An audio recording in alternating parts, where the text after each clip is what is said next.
After sharing their grief so publicly and with so many, the king and his siblings had some peace as they continued to mourn their mother.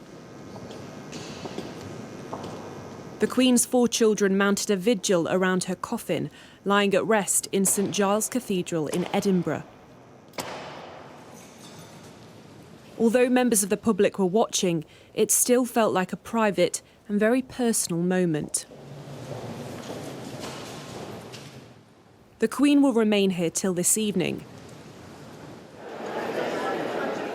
Those who've already seen her faced hours of queuing, with a line stretching over a mile away from the cathedral.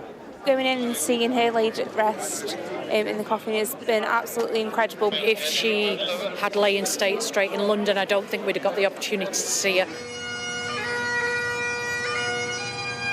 It was a distinctly Scottish farewell to Her Majesty as her coffin left the Palace of Holyrood House earlier in the day. Thousands gathered to catch a glimpse of the sombre, stately procession along the Royal Mile. God bless the Queen! And later, the Scottish Parliament held a 2-minute silence. The Queen and her love of this land, remembered by the new monarch. My mother felt, as I do, the greatest admiration for the Scottish people, for their magnificent achievements and their indomitable spirit.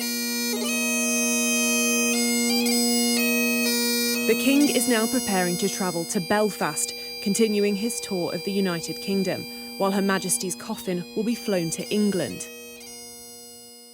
The Queen will then be brought to Buckingham Palace. Here she'll be placed in the Bow Room, where members of the royal household will have the chance to pay their respects. Ahead of the arrival of her coffin, rehearsals are underway for its procession to the Palace of Westminster. There, the Queen will lie in state for 4 days before her funeral, with hundreds of thousands of people expected to turn out. A spectacle and a moment in history that so many want to be a part of.